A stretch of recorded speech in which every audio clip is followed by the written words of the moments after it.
Hey my Shuga Bears, welcome back to my channel, Bougie AF. It's your host, Nicole. It's where I say stay bougie on them. It's me feeding you feminism for the soul. It's my soul food offering. It's where I apply pressure to issues by being critical and logical. Now don't forget to like, comment, and subscribe. Now let's get to the commentary where I can guarantee you I will be doing too much because that's just me. And like Sheree said, who's gonna check me, boo? Welcome, Black y'all. You are tuned into the Bougie AF channel, and this is your girl, Nicole. So let's get into it. Let's talk about it. So listen, I know I have been not making any videos lately. Sometimes I gotta take a little break, decompress. I started a new job, so I'm trying to be focused, But I've most definitely been out here, still been on Clubhouse, still putting stuff out there. Gotta get really much better at, promoting myself and promoting the channel. So most definitely something that I've been doing. It's so funny. So I was out yesterday and I was going into the store and this girl was coming out. And so she was like, "Are you the one with the YouTube channel?" And my first reaction is, how do you feel about it? Because I'm not just going to be like, yeah, that's me. Because I don't know if you're mad about something. I don't know if you maybe somebody, you can put it together. You know who I may be talking about. If I reference something, you just never know what someone's energy might be like. So I'm just like, tell me how you feel about it first. But she was like, oh, no, nothing bad. I was like, oh, okay, yeah, that's me. And then she told me where I think she told the guy where she had remembered meeting me at. But yeah, listen, I'm not dumb. He rolling up on me asking me who's my name and all that other shit. All right, so before we get into today's topic, because we're going to talk about the R.Kelly guilty verdict. Yes, that is why we are here today. But it was so funny. Right before I made this video, I was sitting in the clubhouse room. I was doing some work, and so I just let it play in the background. But I was sitting in this clubhouse room, and so the conversation was about the difference of expectations amongst Black people in the diaspora, right? So we have the people from Africa or people from the UK, but more or less they were talking about the dynamics of relationship that happens between Black people from America. And I mean Black people meaning descendants of slaves, and the Black people who are from Africa. So how that looks like when we have to be in community with each other. And a lot of times that's just basically in work. I find us being in community with each other is usually in work.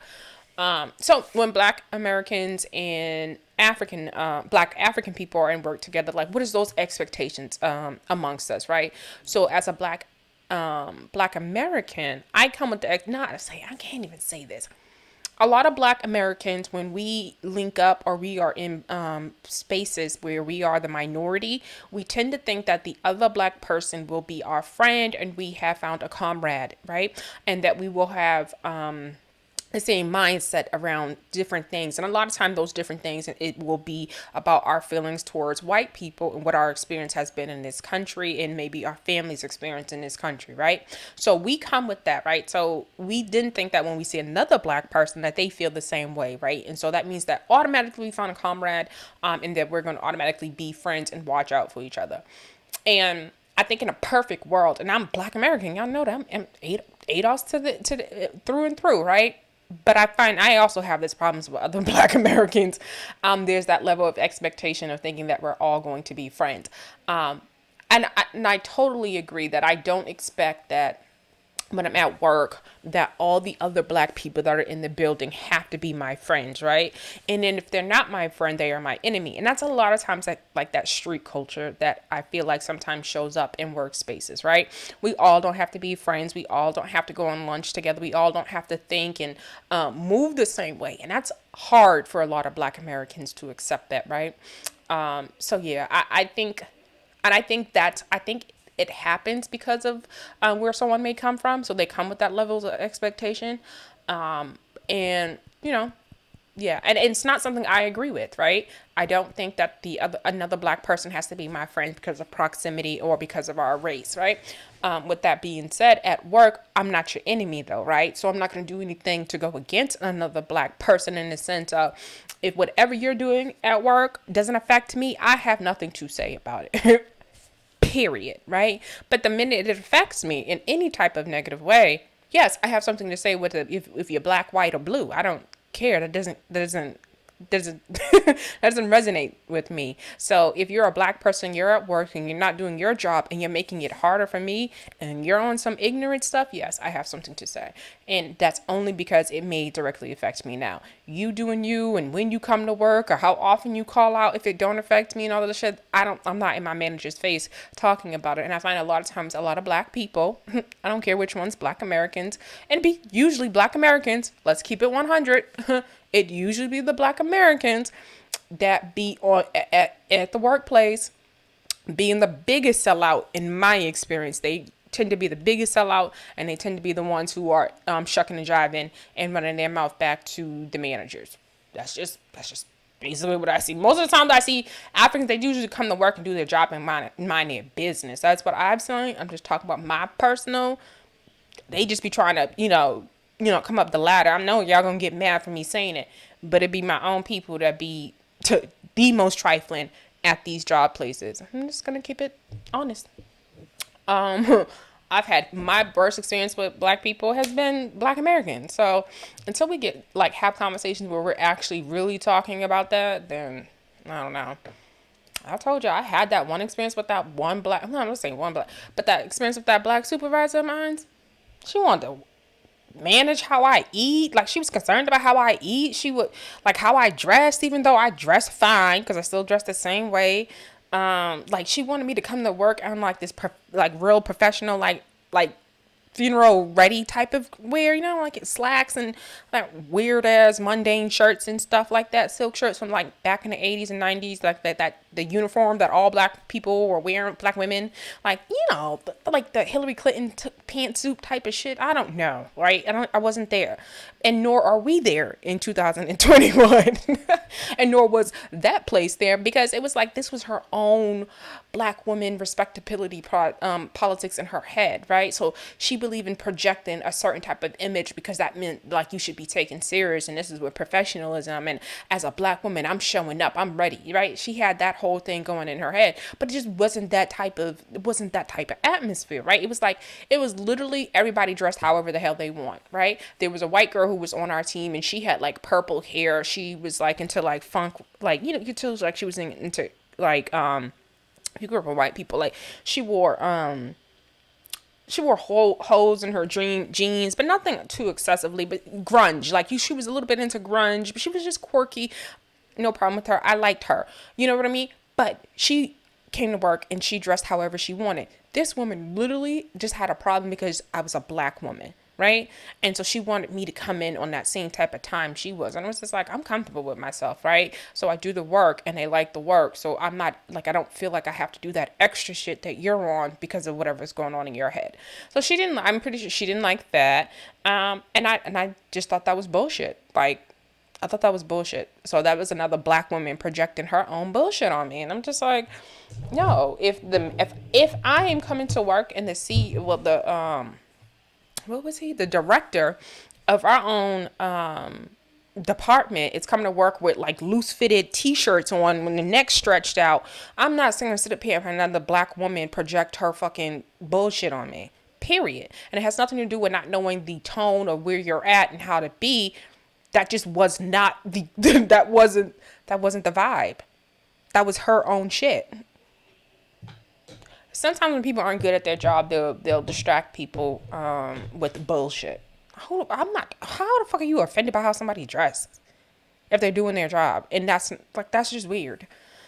But that be our own people, right? That be our own people. All right. So like I said, we were gonna get into R.Kelly today. So here we go. Let me see something. I might do that over. Oh no, that's not too bad. That's only about 8 minutes. All right, so y'all know R.Kelly has been found guilty, and let me see. And I don't know what I'm going to do for the flyer yet, but I know it's going to be really interesting. I think I'm going to put his sympathizers and his apologists and the people who defend him. I think I'm going to put them all on the flyer just to say just to represent what men really think, just so people can always know there were men out here, and there are men who find a way to form their lips and still defend this man. And I think that needs to be said, that this is a crime, right? This man has been found guilty of something with a abundance of evidence, right? And there's still people who feel like he may have been railroaded. And even one of my faves, Bill Cosby, has even said it. So he gonna go in there too, because the one thing, like I said, I'm consistent, right? When it comes to these people, I'm fluid in how I feel, and that can change at any moment. But it ain't changed with Bill yet, but it can change at any moment, right? So if you're doing something and it's in the news and it needs to be talked about it, I'm going to talk about it from an honest opinion. Like, that's some bullshit, right? And if I can't, I won't talk about it. Period. But if I chose to speak about it, I'm going to be consistently, giving it up on it. And, just got to respect when I take my hands off something. That's it. All right. So, breaking R.Kelly found guilty in Vacatarian. Okay. So, listen. People who know me and I remember I went live the other day, and I wanted to talk about it on my live on Facebook, because it's the community I live in, which is, my city. And I remember, of course, I don't go into it a lot, but I used to have a podcast. I've been on radio here in my city, trying to do my thing, right? None of it worked out, but that's fine. I'm pretty sure they're really successful now too, right? But anyway, so let me see. Damn, this keeps on popping up. Anyway, so R. Kelly was always like something that came up in conversation, because he's been in the news like forever, right? For something or another. But for the last 3 years, he's really been in the news. And so I remember having conversations with people, and of course I'm passionate, because that's just me. We're debating. I'm passionate. That's just what it is. If you don't like that that type of entertainment or that type of conversation, then I'm just not for you, and keep scrolling and keep it moving. But if I'm really into it, yeah, I'm gonna be passionate and all the other stuff. I'm not gonna be feminine about, telling you how I feel about things, all right? That's not of my nature, so I'm not changing my nature to fit motherfuckers' ears, okay? So if you're looking for someone to talk to you like your mother, make you feel all warm inside like some hot cocoa, that ain't it, right? This ain't it. I'm not it. Anyway, so passionate. I'm very passionate about this, because this is something from Aaliyah to, I'm sorry, I think it had to happen after the trial. I always knew about the Aaliyah situation, but after we found out about it, it got silenced, and it was not really kind of talked about. It became a whisper thing, but it was really after the trial and everything that came out about that piqued my interest. And of course, I go look into things. So this Chicago Times news article that came out way back then, I had already read that shit before these new charges came out, and before he was back into the headline. So I had pretty much knew all of this stuff. I knew he sent the family away. So he did, witness tampering. So I knew all of these things, right? I knew about paying for her to get the ID. I knew all of those things beforehand. So for me, when talking about him, I come with knowing that. And I think a lot of times what people don't understand, like when you have a limited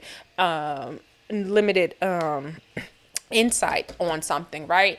A person may seem a little different or overly passionate to you, because they may just know more than you. And at the end of the day, like things touch everybody differently. And like I'll say again, I've not went through any type of sexual assault myself that I was traumatized from, and I want to be extremely clear and pay attention to what I've said. I didn't go through any sexual assault or abuse that I was traumatized from, right? And so that's important, because people do go through things and they necessarily aren't traumatized from that, and that's why I want to make sure that I say that again.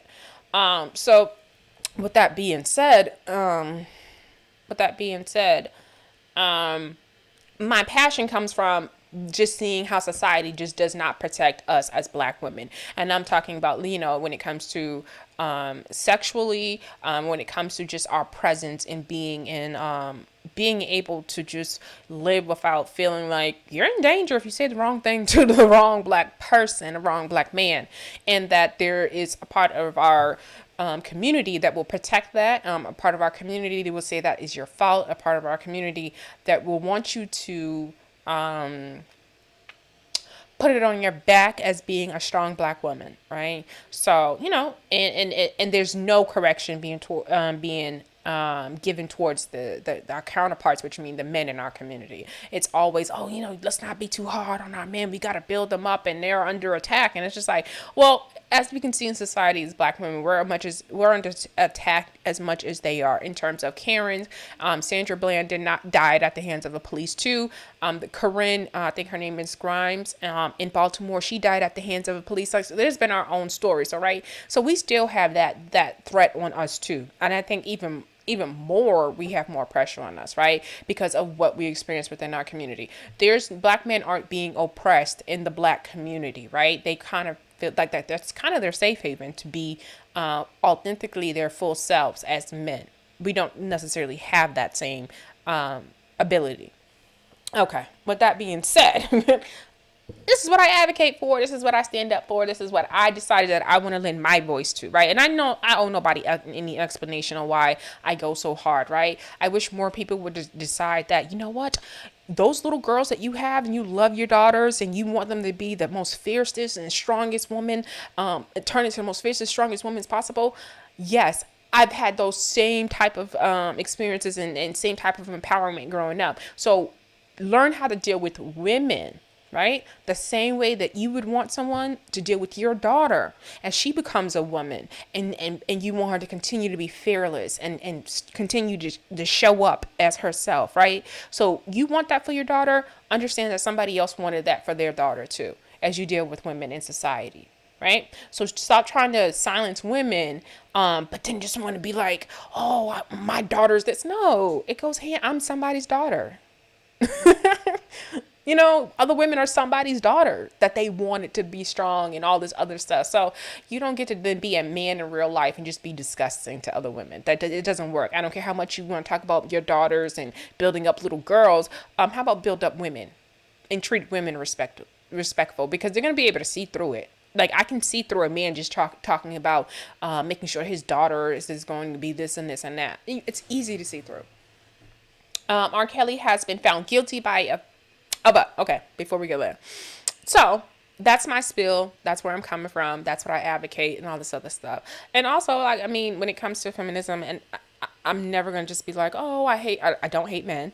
But I just feel like we need men to stand up a little and speak out a little louder when it comes to issues that deal with women. R. Kelly has been found guilty by a federal jury Monday in a sex trafficking trial following decades of numerous allegations of sexual assault and misconduct involving young women and children. Kelly was convicted on 9 charges that were based on the accusations that he ran a criminal enterprise comprised of managers and assistants beneath him who helped Kelly meet young women and girls for his sexual desires. So I know a lot of times I've been hearing in these rooms, how are they charging him with a RICO case? He's not a mob boss or any of this other stuff. Again, he was R.Kelly Inc. is a business, right? Which is an organization, right? That takes in some type of it's an organization. His employees, right? However he had them set up and all this other stuff was employed by him. He paid them. There was some financial gain that was to be had for working for R. Kelly Inc. However he used them to do his crimes, make it RICO, because it's an organization. And I really hope that is as simple as I think I can give it out, as high, because I've heard people explain it several times. So I think people want to say because they didn't call themselves an actual gang, that they don't get it's how he used them, and the fact that he is an Inc. He's an organization. He's a corporation all by himself, right? I hope that, I don't know. Get in the comments and I'll try to link you to who I felt explained it to me the best and see what you get from it. That's all I can do.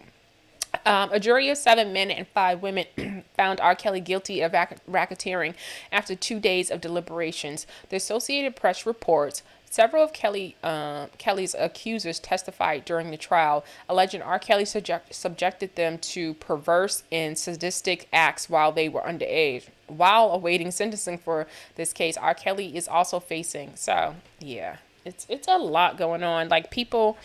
of course, his ex-wife Kelly, she waited till after everything was over to come out and speak.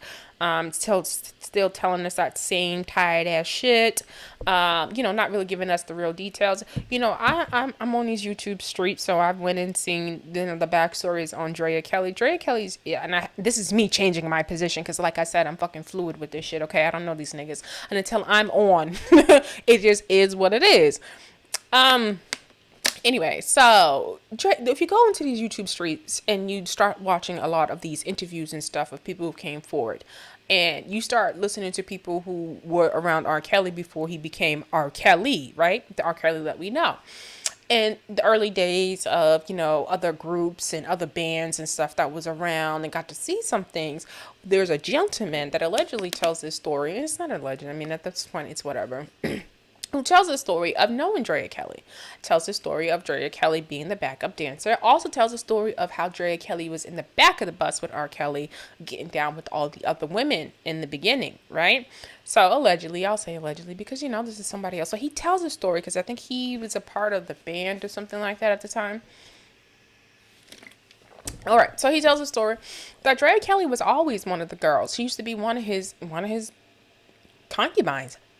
She was quite aware of how this man moved and quite aware of his sexual habits and his proclivities. She says that she came around after Aaliyah, but like the man said, she was in the back at the beginning as the dancer, getting down with everybody. But when she got moved to a different position, meaning the wife position, he didn't see her no more, and she was off the bus, right? I mean, that makes sense. I mean, she's your wife now. But at the end of the day, I'm just trying to tell y'all, this woman who is trying to pretend as if though she wasn't aware. Yeah, it was easy for you to pretend. The house is big enough. He's over there doing that. You ain't got to be bothered with it, acting like it's not all in your face. But I believe from what they describe of the handlers and the other women would be traveling with y'all. You might even been in the hotel lobby at the time and you don't even know, but his women are also there too. Like, there was a lot of bullshit going on that you chose not to you wanted to not know about it. That's what it was. You wanted to not know about it. As long as it wasn't in your face, physically, you were okay with it. You were okay with it. So I don't think you went into this relationship and this marriage naively. I'll say that. So I don't think that you are ignorant to what he was up to. All right, because if you went from so you mean tell me you were freaking him off on the bus like he liked to get down, because that didn't happen overnight. His sexual appetite has been what it is. You thought that shit was normal, right? The shit that he was into, because he's into shit, and he's into the pee. You thought all the shit that it was normal about that man, that you decided to marry that man and then have some kids with that man. You thought that was a normal man to be around some kids. And not that's to say that he was going to touch his kids. I'm not trying to imply that at all. I'm talking about his mental capacity. I'm talking about his mental health. Like, you thought this was a suitable man to make a father. That's weird. That's weird. That's weird. Because you even knew, and Aaliyah, you knew for sure that Aaliyah shit happened. And this was a man that you thought should be the father of your kids. Okay, girl. Stop playing my motherfucking face. Stop playing we gotta call things a thing, and like at the end of the day, say what these young girls say nowadays in 2021. I fucked with him because I seen potential. He had money. I don't come from money. It is what it is. Like, I'd rather you tell me that than tell me that you heard all and knew all and you experienced this and thought this was the best man for you. Because I refuse to think that you thought R. Kelly was the best man for you. Not me. All right, so let's go see what my co-hosts in the comments are talking about. Okay, so this Jailhouse album is gonna be fab. I know when he was trapped in that closet, he never imagined that he would get out of that out and be trapped in that jail. Okay, no more stepping in the name of love for him.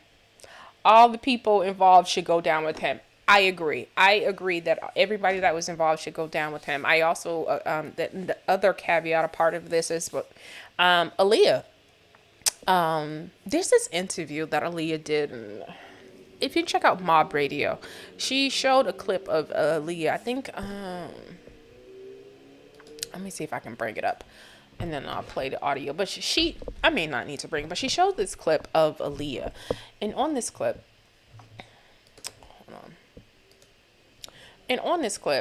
Aaliyah is talking about like being young and always wanting to be in a business and singing and all this other stuff.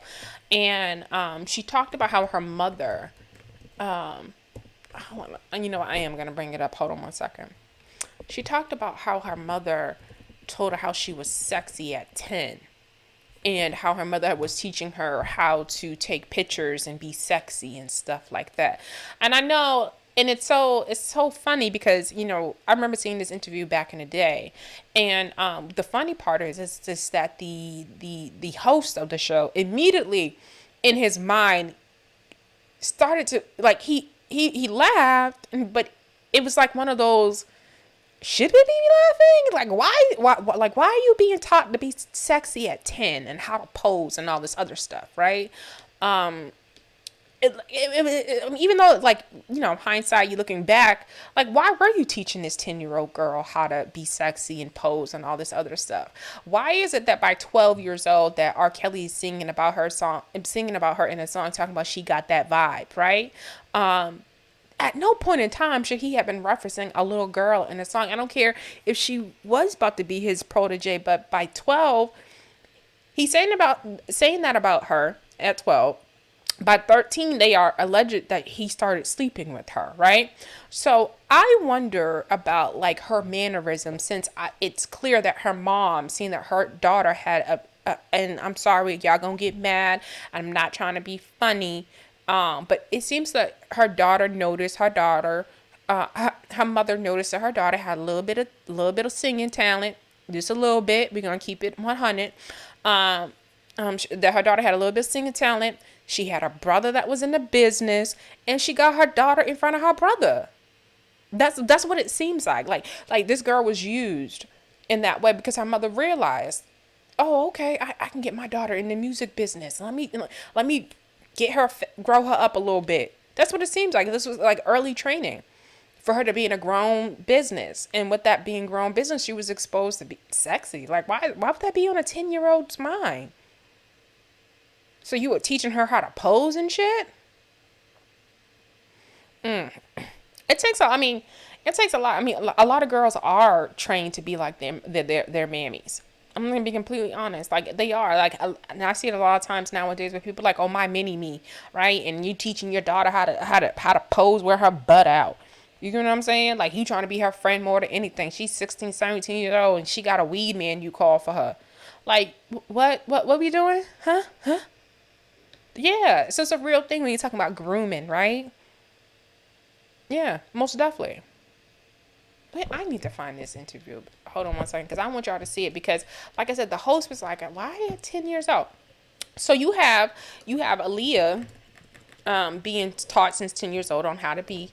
Okay, here we go. It's the late show. How to be sexy, right? Then you have the brother, Barry Hankerson, which is Aaliyah's uncle, who recently came under fire because somebody asked him, like, you know, why you didn't do more to help Aaliyah, or why you didn't do more to R. Kelly.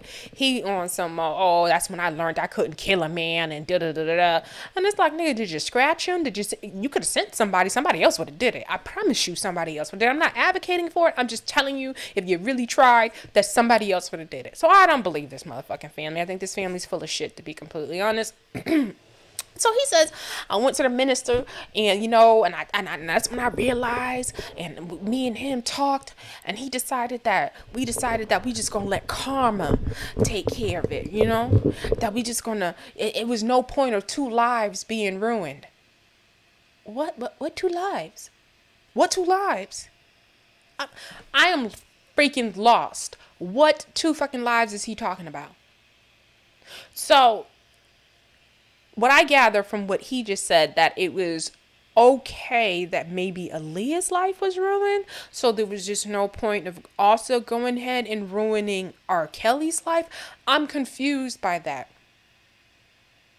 I'm confused why Minister Louis Farrakhan would just tell you we should just let karma take care of it. And I don't know, maybe he missed the part in the Bible or the Quran or wherever that God does speak to authority, right? So any times that you have a minister that's going against authority, which is the law of the land, right? That's a problem for me, because you're not God.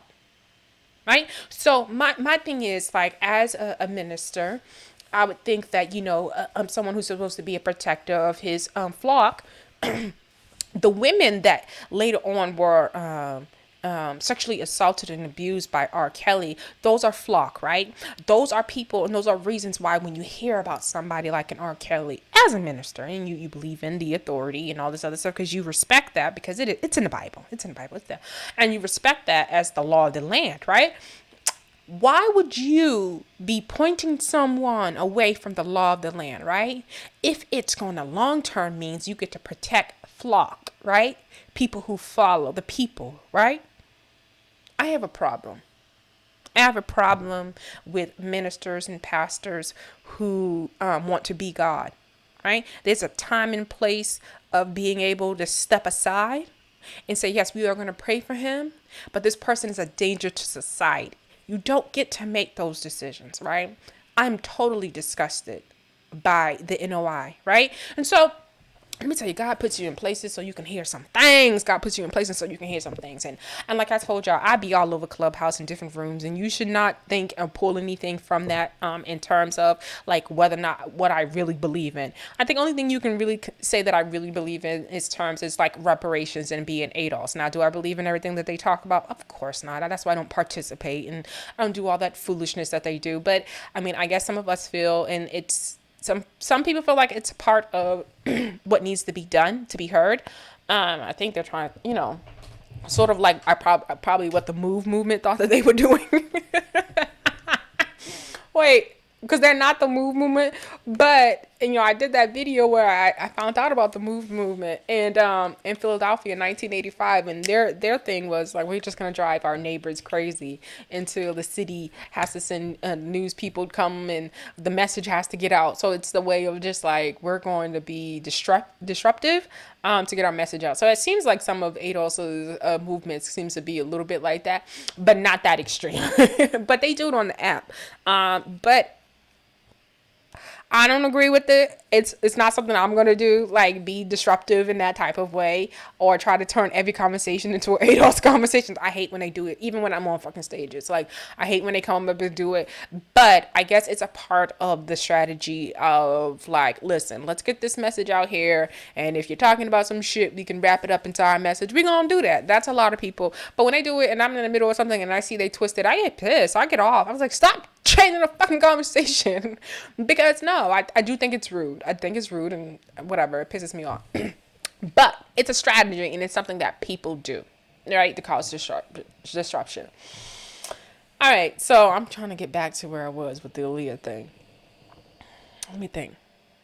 Oh, so whatever room I'm in, like, don't take that as like an indicator of like it being like my full beliefs. I think ADOS is probably one of the only ones you can say, I believe in reparations. Don't believe in how they move and all this other stuff, right?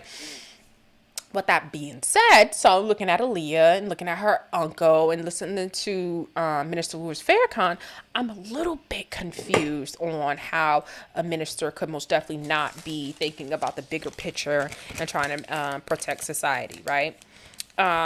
So I don't believe, even as a minister or pastor or whatever, that you are above being questioned. And I think a lot of times when we talk about these mega pastors and all these other stuff, that we don't question them enough, right? I have a problem with, and so because Minister Louis Farrakhan did that, right? So he's not responsible for anybody, but I do think you have a duty to the flock, right? Even if they're not tipping your jar, right? You have a duty to the flock. With that being said, that R.Kelly never being held responsible for what he did to Aaliyah led to about 15, even more, like other women that have experienced some type of sexual assault. And that's a problem for me. And for me, for Minister Louis Farrakhan to sit back and know and hear all these rumors, and you may not be on the young people's web and see everything that the young people are talking about.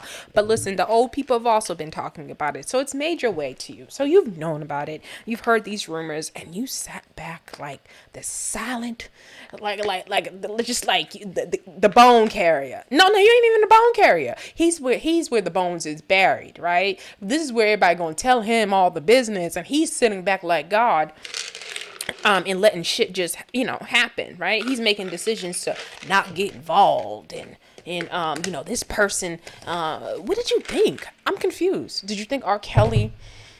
I need to understand, when you're sitting back and you're hearing all these things that R. Kelly is alleged to do. You have Barry Hankerson, who's already came to you and told you for sure he has did this to his niece, and you're sitting back and hearing this. Did you think that he had more to offer the world?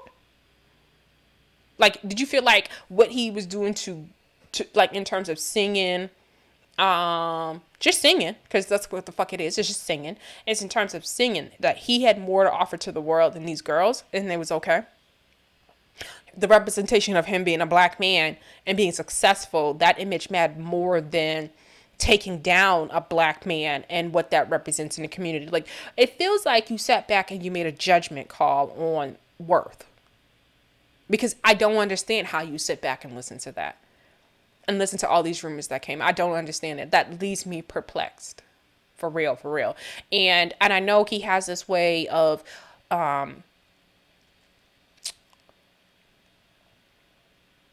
I don't know. I've been sitting back. So, okay. That led me to further look at the NOI and be like, now I got to look at you differently, nigga. I got to look at you differently, nigga, because I feel like you're playing with my people. I feel like this is some pastor pimping or collection plate pimping or whatever. It feels like your message is tied up in terms of all the black men always reference you. Like, oh, I'm Minister Louis Farrakhan is going to negotiate. We wouldn't talk to the minister. A lot of these black men, they bring a lot of shit to you, my sir.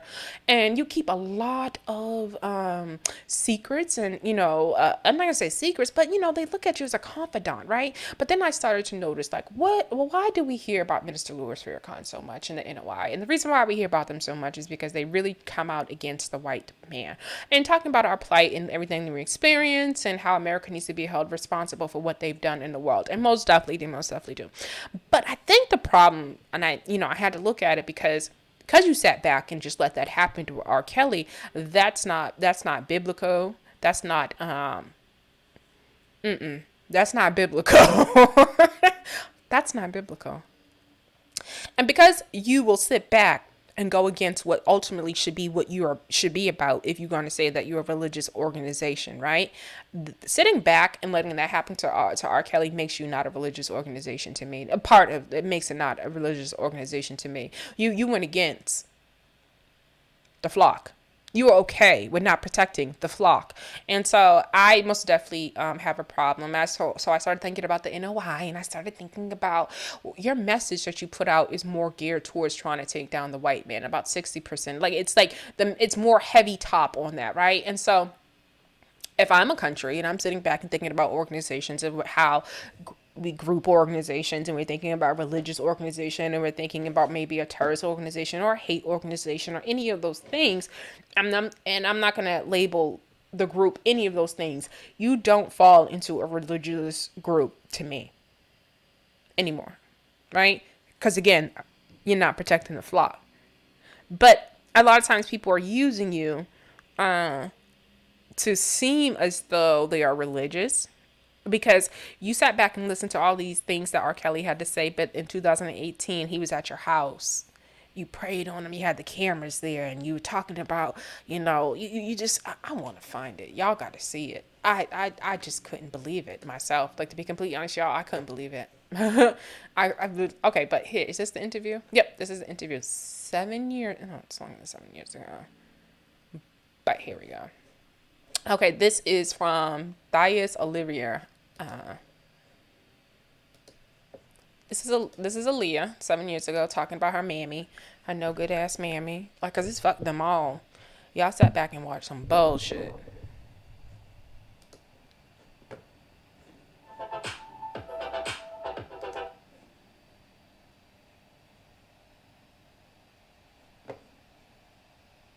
Studying with the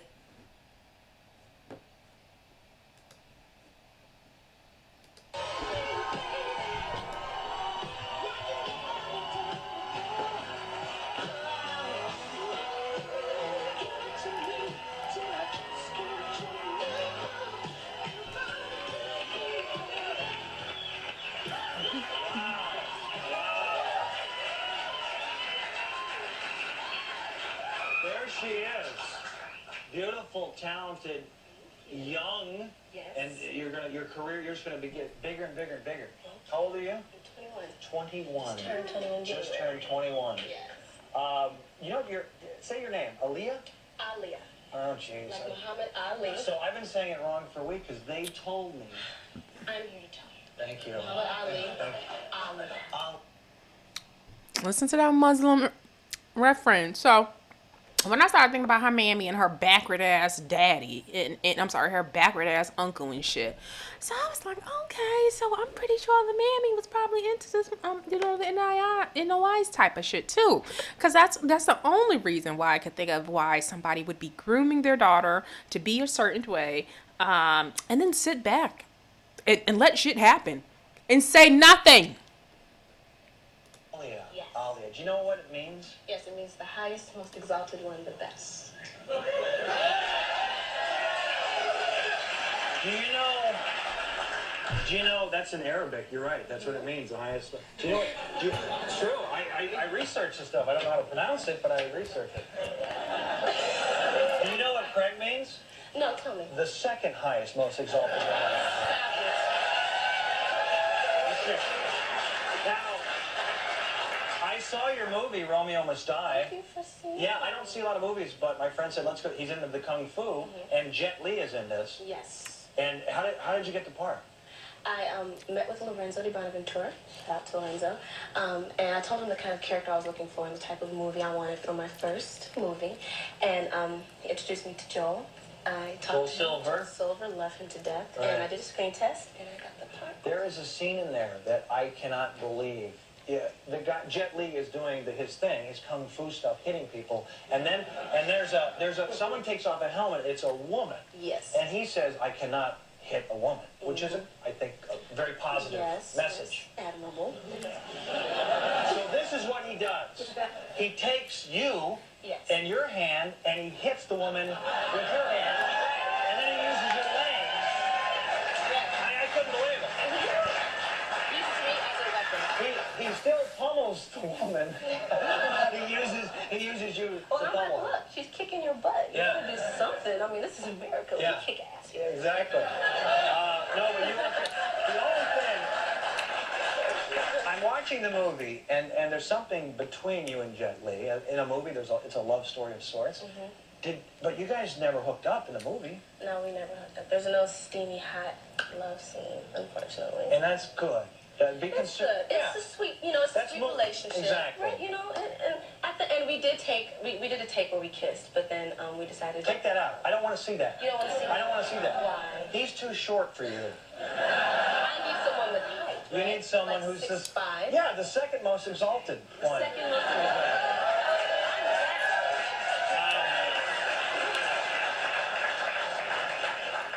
Tell them about Star Search, because I didn't know this. I'm always shocked when you have the cool people like yourself, and then you were a Star Search person. I was a Star Search person. As was Leanne Rimes and Lauryn Hill, so many people. So many people. I was on Star Search when I was 10, and I sang My Funny Valentine.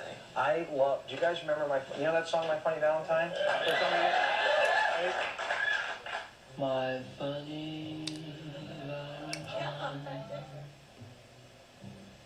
Sweet. That's Chet Baker singing it. You should have my version. Yeah. My version's the best. But I lost what did it sound like? My funny Valentine.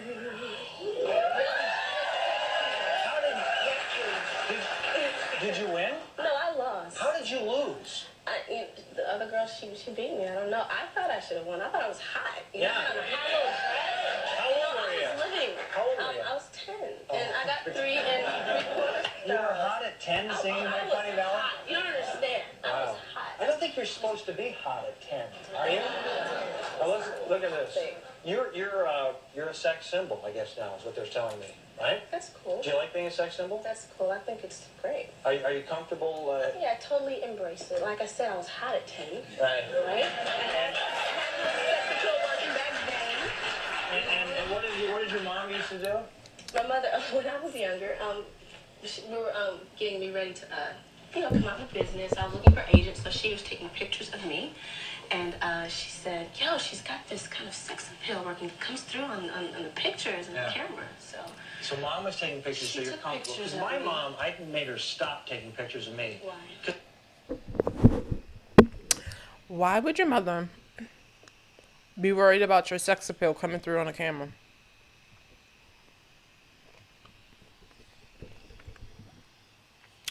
Did your mother think other 10-year-old boys was going to be buying your albums or your music and being like, oh my God, she's so sexy? Or did your mother know that if you are sexy, you are going to be more appealing to the male gaze? Because 10-year-old boys is not looking at other 10-year-old girls and being like they sexy. That's just not. They're really still at 10, kind of really only playing with other boys. They're not into other 10-year-old girls all like that. But a young girl who knows she's sexy is going to have older men looking at her. And so for the mother, she knew that. She knew that. The mother's disgusting. I don't care what y'all talking about. And then Barry Hankerson came out and said, once he realized what he said about taking it to the minister and they were just going to let the karma do its thing, right? They were going to just let the karma do its thing and not recognize the authority of the law of the land. Because I'm pretty sure, and I think minister felt like probably it was the white law. And so we can't let this white system tear down this black man. You see how great he just fucking sings, right? He ain't saving kids. He not creating the next cure for cancer or trying to cure HIV. He fucking sings, right? Something we see in our neighborhoods because we black folks, we sing, right? Nothing really all that much special, right? That you should place above another human being's humanity, mental health, pain that he was inflicting on women, right? Nothing above, he does nothing that should place him above that, right? But it did for you. That's a problem. That's a big problem. That's a big problem for me. I don't know about anybody else. So I do this channel and I'm talking about what's a problem for me. That's a big problem for me and how now I have to look at you guys and what the fuck y'all are talking about. Your message is always about talking about the white people and what the white people do in this country. It's never geared really towards of like what we're doing within our own country, right? What we're doing within our own community. That's a problem. Because the impression that you want to make is that when I turn on my news and I see these bodies that are hitting the ground, that white and systematic oppression and all the other stuff that we do endure, that is a problem, is the biggest problem. And so what that allows you to do, it allows you to ignore the biggest problem in our community, which is the violence in our community, which is black men, which is the domestic violence, which is all of those things. It allows you to ignore those things. It allows you to never address those things, because if you address those things, it seems as though it means that you will have to go against black men within the community. And you know what that looks like, because they're not going to want to hear that message, right? Right? So you address black men, but you only will address the violence in our community because it's the extreme. But none of the shit in between that are we going to address, which would be the sexual assault. So you go back a little further, you start to find out about what's his name, Elijah something, whatever. I'm being flippant. I'm being flippant, right? You find out about the alleged rumors about underage marriage and within the NOI and stuff like that, and how that's ignored, right? And you start to see that there's space being made for these type of men and these types of things that happen in your community, and it's a problem. It's a problem for me that you sat back and didn't recognize the law. And your call, what you were supposed to do, was to tell that man that he should go to the law and report it. But your anger towards the white man is so what it is. You can't differentiate. You can't know. That's a problem. And I'll say it again. I would never, if this is what leadership looks like in our community, the black community, if this is what leadership looks like, I would never ever have a rhetoric or ideology that would say that I want a separate nation to be ran by black people. I would never want that. I can't trust black men right now in our community to do the right thing for the community. And that's both black men and women. There's no trust right now. He sat back. There's nothing y'all can say to me. There's men who keep on coming out making excuses for this man.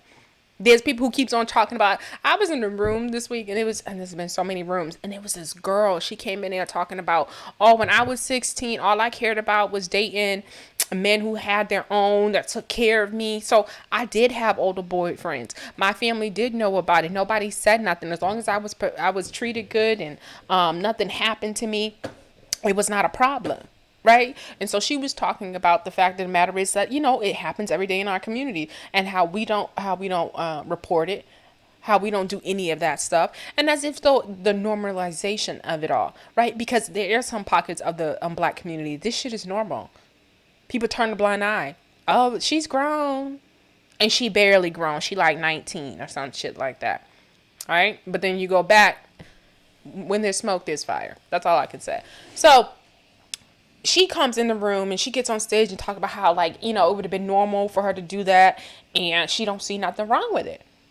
And because she said we have to acknowledge the fact that we have to call out our uncles and our brothers and stuff like that, and we don't want to do that. It feels like, she felt like, and I agree with her, it feels like people do get extremely self-righteous and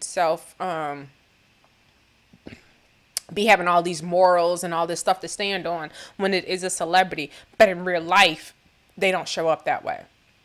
And if we start talking about their brothers, their uncles and things, they don't talk about those things, right? It's easy to have a conversation about a celebrity, but you want to talk about what you've seen in your personal life.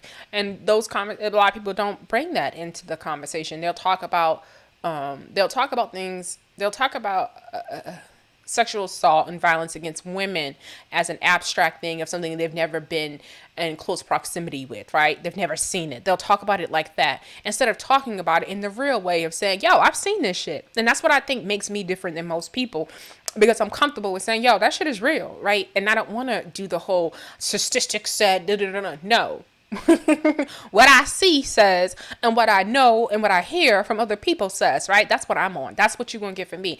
And that's not to say it's not going to be based off facts, but I'm going to do me the way I want to do me in terms of how I deliver my message. And I think people should be more just caught up in delivering their message the way they want and being okay with fucking that, because I'm okay with mine. But with that being said, right, I think it's harder for people to have those type of real ass conversations where they're just like, you know what? I got to say you're right. My homeboy did, not to say you put your homeboy's name, but my homeboy did, and it was cool, and I didn't think nothing of it. Like, but it's real life. It's really happening. So no, I don't want to talk from a statistical. I'm going to talk from I've seen it. I know what's happening. If I ain't seen it, they either put it on the video or they've been on the Facebook and press live, and I've got to see a lot of shit. So, it just is what it is. And I think those are the better conversations to have in terms of when we're talking about stuff we see in the community, even if it is tied into a celebrity. Stop just trying to say the right thing because it's a celebrity, knowing damn well in real life, you shut up and mind your fucking business. You say nothing. You say nothing. When your cousin comes home and he's about 22 and the girl he dating is 17. She older for her age. Cause what? Cause she's quiet around adults and don't speak. Cause she's still a child. She don't got nothing to talk about. She knows how to be polite and say yes and thank you like a child. Is that what we talking about? And so y'all think she just mature? She ain't found herself. She ain't got shit to say. No, but that's real life. So Barry must have realized he said some bullshit and that he really kind of implicated that the minister was aware of that R.Kelly's nature. 2018, I pulled the interview and I see that R.Kelly went to the minister's house. You would have him at your house after knowing what you know? That's a lot. I would think somebody, I feel like, you so anointed and you that man, it should be, you should be a certain type of human being to be in the company of the great Minister Louis Farrakhan. That got me thinking. You should be I'm sorry, I'm going to take Kwame's word and how a hell of a man if you're going to be at the minister's house, right? Ain't that usually a privilege to have? My mama always said when pastor would come to the house on Sunday, it was a privilege to have pastor come to your house. You know what I mean? And vice versa. To go to the pastor's house, it's a privilege. You know what I'm saying? So to see R.Kelly at the minister's house, I'm like, damn, what do you got to do to get that privilege? Because it can't be just singing. It can't be just singing. It can't just be singing. It can't be just singing. Okay? Okay, that old green. Them dollars gets you into a lot of people's homes, okay? They get people talking about you in a way you're just like, you sure you talking about this no good ass nigga the way you praying and talking about him and stuff? You sure you talking about this no good ass nigga right here? That's what you talking about? Yeah, it makes you say those things. And it sure do. It sure does. It makes you say those things. So when I see the minister that let R. Kelly in the house with him, I'm like, okay. He dropped some change. And so it made me think about other people and, who you sit back and you find the right words to say, we've seen this so much in our community where there's so many pastors who don't say stuff, or they're on somebody's, they understand the rooms that they're in. They don't want to be ostracized from saying too much. And there's a lot, I think that's the black church community in general, right? They're able to be in certain rooms and they're able to talk a certain way because they don't attack the issues. They don't attack things in terms of secular topics and what's going on, because they still want to be allowed to be in the rooms. And so they'll give their opinions, or they won't give their opinions on things. But everybody's friends, right? Everybody will work together, right? And act like they don't know what's going on. Because if you can go up to the Breakfast Club still, you want to pretend like you don't know about a Jessica Reed. You want to pretend like this story's not out there because it has not made it to the white man's desk yet. You want to pretend like it's not out there so you can still go up to the Breakfast Club and get y'all 15, 20-minute interviews. Because that means more, right? So Barry must have knew he said something wrong. Immediately, he comes out and says, oh, I really didn't know too much about that Aaliyah and R. Kelly thing. The mother knew more. Basically, now he's throwing the mother out there. I'm telling you, these people are so full of shit. These people are so full of shit. Okay, so that's her. You see the host was like, why is that even a thought, right? And you see she goes back into talking. And her mannerisms are very, and if you go back, very feminine, very... I want to be sexy all the time. And that's nothing wrong with that, but very feminine. But I could see how an older man could be attracted to her. She's poised. She knows how to talk. She knows how to longly look in your eyes, and she knows how to keep a tone that's soft. Things that men like. She knows how to do those things already. And that's not to say, if by 21 she knows this as well as it seems it comes across, and have been being groomed and being taught how to be sexy from 10 years old, then you have to understand that this girl was really advanced, and this girl was really into, groomed to be this way. I also got from watching this video that I don't think she was aware of what all that had happened to her by this point. I used to think that, she realized how the severity of her R. Kelly situation was. I don't know if I feel like that anymore. Like I said, we don't know these people. It's just my thoughts, and that's what this is, my channel, my thoughts. I don't feel like she was aware of the fact, or put it together like I probably just said, in the terms of I was kind of groomed this way to be sexy and to be in this man's presence and to be this way. And then I was left to make decisions, adult decisions that I shouldn't have been making, right? Her making the decision not for her parents to pursue him criminally, and to continue to be in the business and not say anything. Those are decisions that her parents should have been making, and she shouldn't have been making it on her own. I think I didn't see the movie. But there was a part of the movie I think that they showed, and they was like, after the R. Kelly situation, Aaliyah really took control of her career and really stepped up and made decisions for herself. And that's like, well, that happened at 15, and she was still only like 16, I think, probably the latest. So that just lets you know that the parent, money had already started coming in, and what does end up happening is a transfer of power when the dynamics is that the child is the money maker. It seems like that's all. It seems like by 15, 16, they had fell asleep at the wheel. It was out of control by then. She then started making her own fucking decisions, and they didn't pursue the case like they should have. And because they were just waiting for the karma to come almost 20 something years later for the R. Kelly.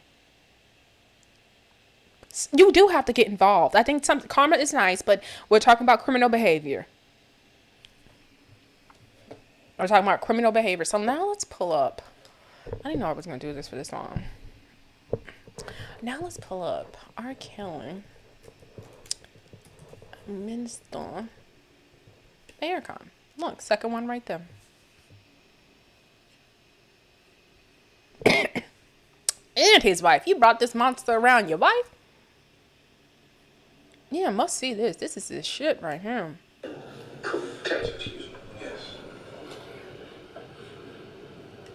This is after knowing about him and Aaliyah. Prepare for the next phase. Yes, read it out loud for him, Minister, because you know he can't read it. Of your life.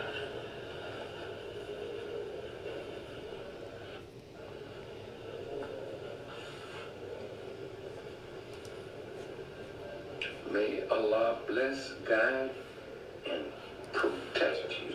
Protect him. As you Because he needs to protect him, Minister. prepare for the next phase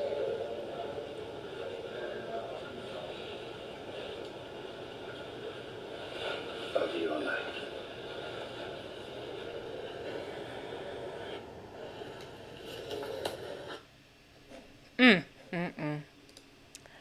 He sung for him, the minister and his wife. Let's go back to that. He sung for him and his wife. He sat with him for 4 hours. Okay, let's see what he sung. I used to think that I could not go on. Oh, okay. And life was nothing but. You know, we can't give you too much of it, you know. Y'all know these people don't play. I mean, I'm pretty sure he's not even getting paid for his music anyway because, you know, not being able to read and signing shit over. I'm pretty sure he was making money just off his traveling. If I can see it, then I can do it.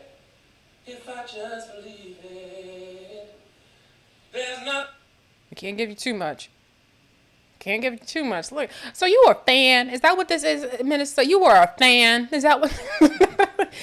Sometimes you got to be able to, but you got to separate your work from your personal feelings or your personal like fan. You got to separate that shit. So the minute you started praying on him and let the cameras in, that was your work because you know that's how you get paid. You know people got to see you. So that was your work. You shouldn't have let that. That should have been private. If you were, going to do it right, but you so arrogant that you thought it was okay that you sat back and knew that this man was a fucking monster. And now you got him in your damn living room singing for you and your wife. Shit smack you. Got this man in my got this man in your home. First Lady Khadijah hugging that monster like that. It just went on from there. After that, there's been so much that's came out in the news. I'm gonna go ahead and wrap this up. Came out in the news about him. You have this, you got the co-host, just like we all felt like it was time. Like that surviving R. Kelly was a lot. Of course, we then had R. Kelly defense lawyer says that He's sure they will be appealing his sentence after he was found guilty in racketeering case. He has not been sentenced yet, so we still have to find out. The news just broke that R. Kelly has been found guilty of racketeering in the sex trafficking trial, but it doesn't look like his legal team is accepting the outcome. Following the verdict, Kelly's defense lawyer, Devereaux Shannick, provided a statement saying this wasn't his client's expected outcome. He's stupid as hell if he didn't think this was going to happen. In addition, it doesn't look like the fight will be over just yet, as Devereaux, I don't know, I think it's Devereaux, claims he will be appealing the guilty verdict. According to New York Times, R. Kelly's sentencing hearing is scheduled for May 4th, 2022. Damn, we got to wait till all the way to next year to get a sentencing? That's a long time. Let's see what the comments say. My co-host say in the comments. We know that though. I immediately thought about the R. Kelly Boondocks episode. Okay. That's still, I can't wait for that show to come back. Laughing my ass off. Now he knew damn well. Like I said, he knew damn well this was going to happen. That's why he didn't take that stand. That's why he, been sitting quietly. They say he's not doing well in jail. They say he actually can fight. I can believe it because it's like a little radio, like them little slow kids could fight. So, I believe the nigga could fight. They say he ain't even fighting back no more in jail. Damn. Sir, fight back. Fight back like them girls. Fight back, my nigga. We'll see how hard you're willing to ride with the Robert once you realize you won't be getting paid. With Robert, he was not anticipating this verdict. We were by Robert. Trying to defend this as a lawyer is crazy. It is really crazy. I don't even know.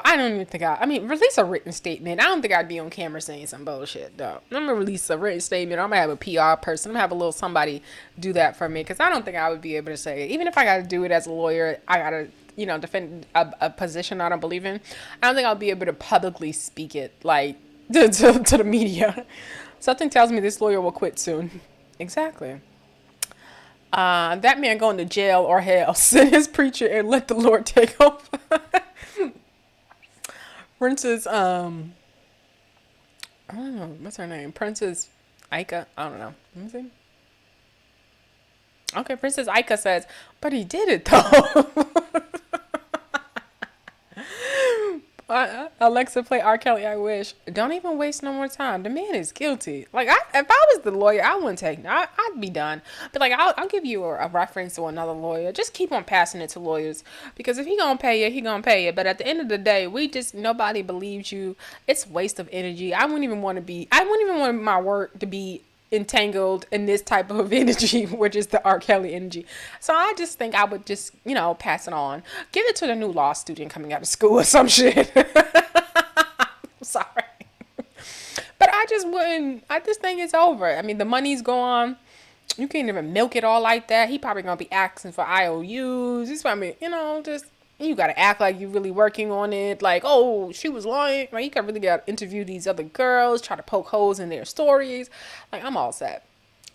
So, of course, it brought people out to defend the Negro, okay? It did not stop. All right, so where's his defenders at? Because they came out. Okay, so here go the always late. She didn't come out until after the verdict.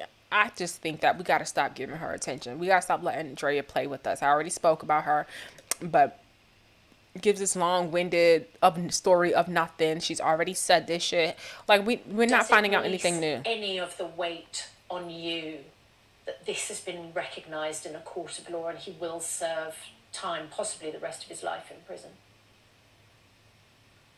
In a way it does, and in a way it doesn't. Like I said, it's great that we've taken a step forward, but it's what happens outside of the courtroom that is most important, that women are supported to even feel like that they have the strength to come forward and tell their stories. If there's still victim shaming, victim blaming, and women being afraid to even speak their truth, we can never get to a court system where justice can be served. So we have to start there first, where when women, children...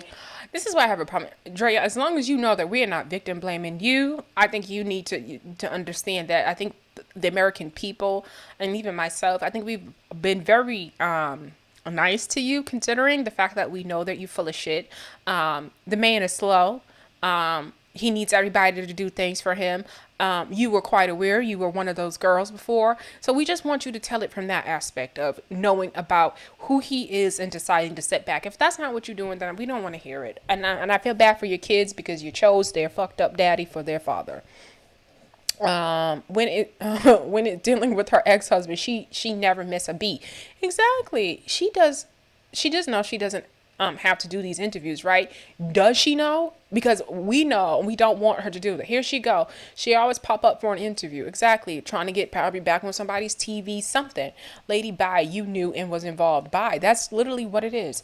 I still want to know, where was she during all this? I mean, like, damn. And in between babies, everyone attached to him is guilty in some way. Exactly. 11,207 people. Like, we're just not going to sit up here and say that there are women who are guilty as much as he's guilty. The parents of the kids need to do some time, and especially, let's start with Miss Aaliyah, mother. Okay? Co-defendant number 2. I would say the daddy, but, you know, he done passed away. And these folks ain't shit. She knew, though. That's just, girl, bye. Like, bye. I wonder how many times she practiced that response. I would change my last name. She knew about it. Her and everybody else who knew about it but was silenced by a coin should be locked up. Now, that's justice. I agree. 4,620. Like, lock her ass up and get out of our face.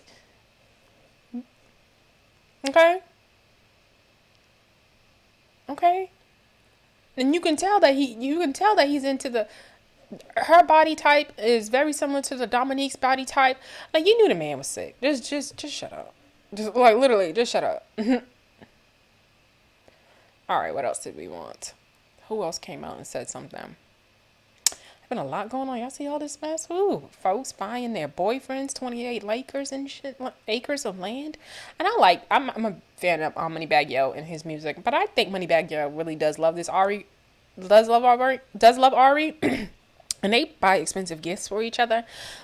But as you can see here, Fancy said something about his gift. I don't know how we got here, but look, Fancy said, like, not buying acres of land for your boyfriend. Like, as is to say, like, girl, you're doing too much for your boyfriend.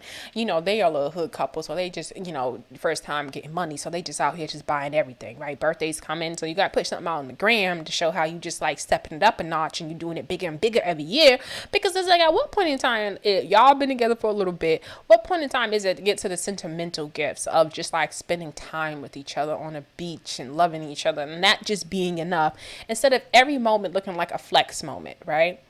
I think it's a dope gift, acres and all the other stuff. But I think, you know, it just seems like you doing it to just be talked about, you know, all these expensive gifts, because it's just to be talked about. It's just what it seems as though, like, niggas are bored, don't know what else to do with their money. And, you know, people like to hear about extravagance, so yeah, let's just be extravagant and just post it all over everywhere. But I do think they really love each other. I think they actually are a good couple for each other. What else? Who else had something to say? What do you put in your tuna fish or chicken salad, Miracle Whip or mayonnaise? You gonna use the Miracle Whip for the chicken salad or tuna fish, right? But the mayonnaise, because we all been a Miracle Whip family, but potato salad though, you gotta do the real mayonnaise. It's I don't know what it is, but it's just much better with the real mayonnaise. For the potato salad, the tuna fish salads and stuff like that, Miracle Whip. Okay, so then we have Bill Cosby says he thinks R.Kelly was railroaded in racketeering sex trafficking trial. I don't know why my Bill got to talk. Camille, can you get your husband, okay? All this work that we done did to get his ass out. Now all of a sudden he done went to jail and found some. now he Bill Cosby has went to jail and now has came out and now his ideology done changed. He's trying to fight for the black brother. He's standing up for black men. Before, back in the 90s, he was telling black folks that we need to stop cussing and get our shit together. We acting too much like niggas. Now all of a sudden he coming out trying to help niggas. I guess, as y'all niggas would like to think, he's been humbled, okay? Now he's out here advocating for the wrong niggas, though. I still stand by supporting Bill Cosby because that was some bullshit. I All right, so Bill Cosby says he thinks R. Kelly was railroaded in racketeering and sex trafficking case. Okay, so let's see what let's see what my main mail bill said. But he talked about it today, and the first thing he said, he was like, look, the guy was railroaded. As he said that Gloria already did the same thing that she did with him. You parade women out, and you stir up the public sentiment to go against him. And that's what they did to R. Kelly. My client was conviction was vacated by the Pennsylvania State Supreme Court because they saw the truth. And what we see in America, we talked about it today. And the first thing he said, he was like, look, the guy was railroaded. As he said that Gloria already did the same thing. Yeah, I mean, I think he's just a sympathizer because I think it's easy for some people. I mean, Bill Cosby does not like Gloria Allred because of her position that she decides to take in representing women. So for him, she's the problem and not necessarily the fact of the matter is he can't see it from R. Kelly might be the problem in this situation. And it's not the same case because this was not Bill Cosby's case. And the dismissal of his case was because of what the prosecutors did which was deny him his rights, right? So it's like, it's not the same thing, sir. It's just not. And I guess it's, free your niggas. Damn, isn't it crazy how something changes somebody in a way that is sort of like, listen, Bill, in the 90s, oh man, and when he was talking shit and coming out against the black community and some of the things the black community does, he probably would have been one of the people who would have thought R. Kelly needs to be underneath it. He would have came out and said R. Kelly needs to be underneath the jail. But now that he's had this experience, it seems it's changed him. A rep for Bill Cosby says the comedian said that he thinks R. Kelly's railroad in his racketeering and sex trafficking trial, drawing similarities to his own case. Attorney Gloria Allred represented alleged victims in both Cosby cases and R. Kelly cases. There was no similarity other than Gloria Allred, and he can't see past it. That's the only thing. Please sit this one out, Cosby. Oh damn. Oh damn. Bill, sit this one out, bud. Okay, bud. 4,777 likes. That was funny. Of course, the pill gonna say that. Okay, 5,990. Not tonight. 3,070 likes. Bill Cosby said that. All right, 2,675. Bill, you hush, okay? Cause you barely made it out. 8,907 exactly. Like Negro. Shut your mouth. Wrong messenger. Wrong. It's not even like wrong messenger, right message. This is like wrong messenger, wrong messenger. That's it. 3,684 likes. This a joke, right? The support behind this man is beyond me. It's beyond. It's disgusting. I think people just feel bad for him because they literally ultimately know like he's going to have a very hard time in jail. He was not built for that. He's not built for it, but it is what it is. And that he is somebody who has been abused himself. I see a lot of people say, well, this is somebody who's been abused himself and suffered for himself and has some mental health issues and stuff like that. And my answer to that, we've all experienced some things in life in some sort of type of way. And I just continue to think as people continue, and that's why I say what I say when I do my like show and I'm cracking and talking my shit show. I say I'm just gonna blame it on my childhood trauma because it just seems so like passe of like what people are doing now, of just like trying to blame their mental health for their issues, right? I'm in Clubhouse and there's this one girl and I guess she had suicidal, she gets suicidal at times, and I guess she can be triggered by sometimes about how she's treated on Clubhouse and how sometimes she's disrespected, and I guess it does that to her.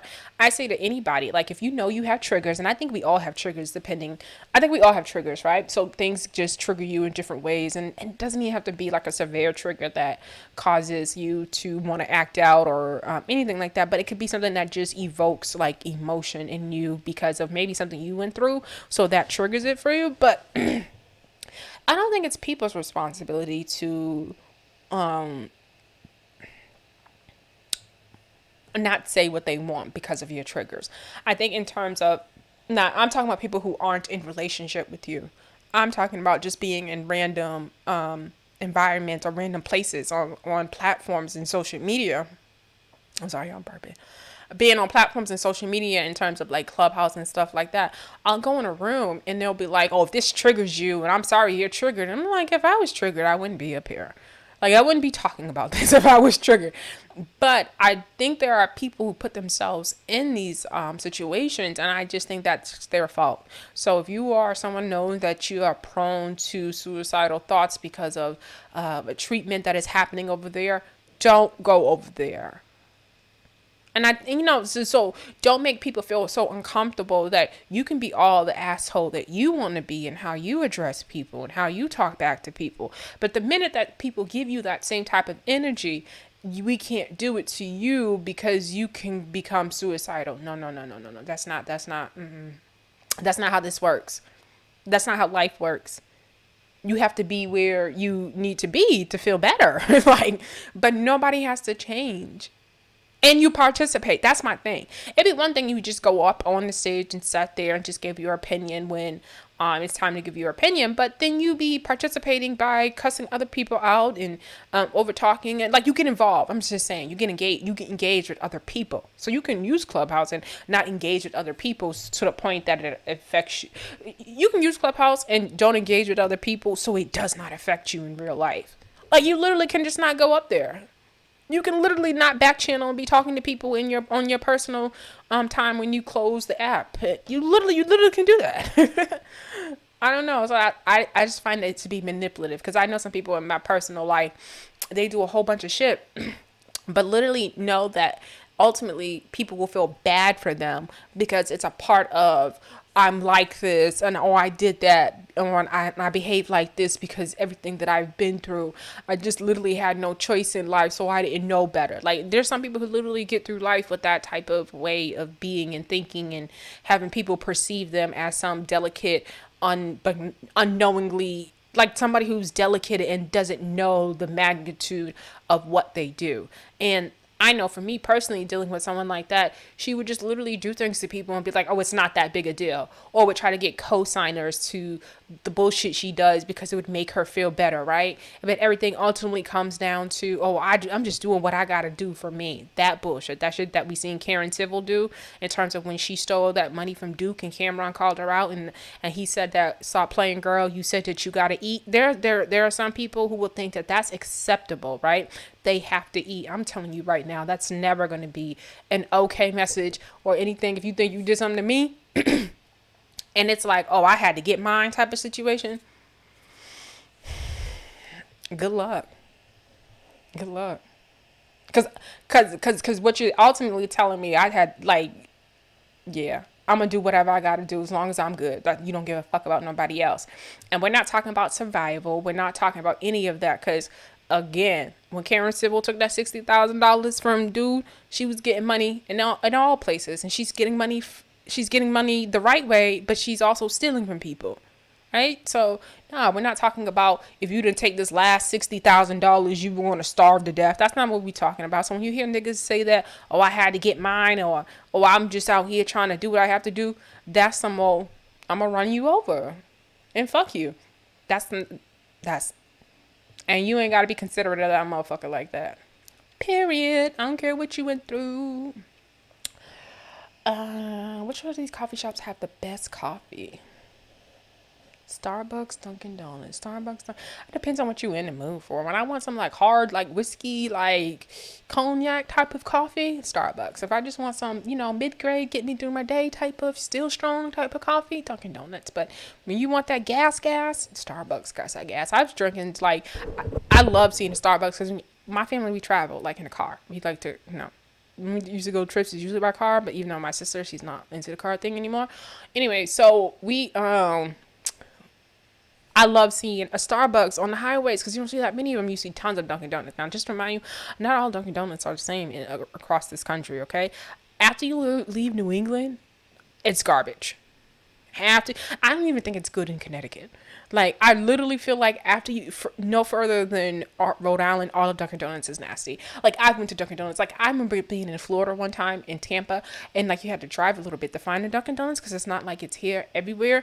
But I like Dunkin' Donuts, so I go and get Dunkin' Donuts in Tampa. Oh, disgusting! It was so disgusting. The coffee didn't taste the same. At the time, they had just came out with the dark roast that was going to be on the menu all the time. It was just not good at all. Now, when I was in New York and had the Dunkin' Donuts and ordered the dark roast, it was just like water. It was disgusting. I don't know what. Oh my gosh! All I'm saying, I think Dunkin' Donuts is the best where it's at, where it was created and founded, which was in New England and Massachusetts. It just is what it is. What else? Who else said something and said, we had all these toxic ass niggas. Of course, Chuck D came out and issued an apology after facing backlash for R.Kelly tweet. His actions were criminal. Let's see what he did first.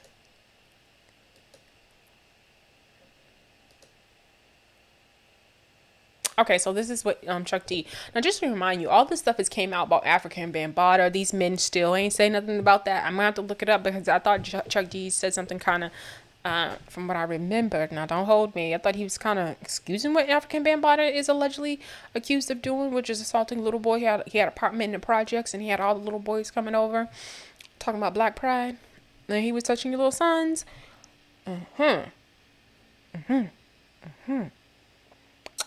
Yeah.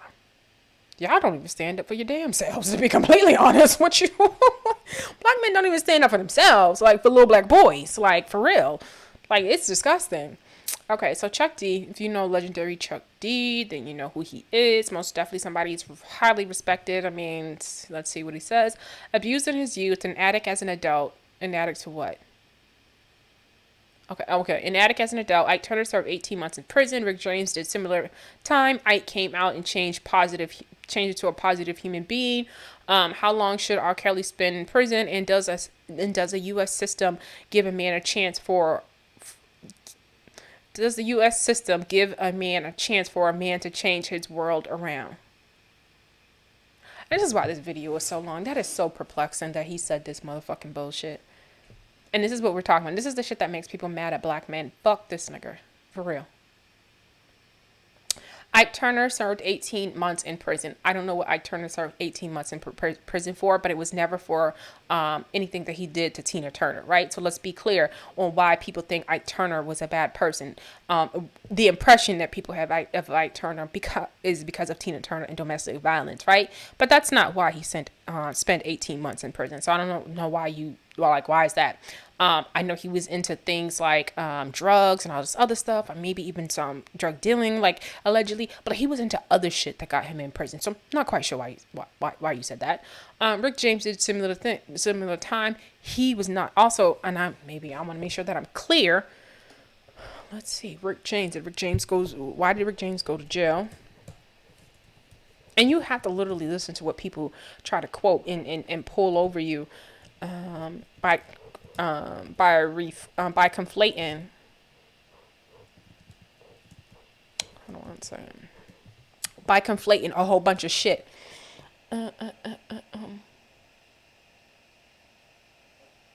Okay, so singer Rick James, the Grammy-winning king of funk of the 1980s, was arrested with his 21-year-old girlfriend Friday for allegedly imprisoning and torturing a 24-year-old woman with a hot cocaine pipe over 3 days at James Hollywood Hills home, police said.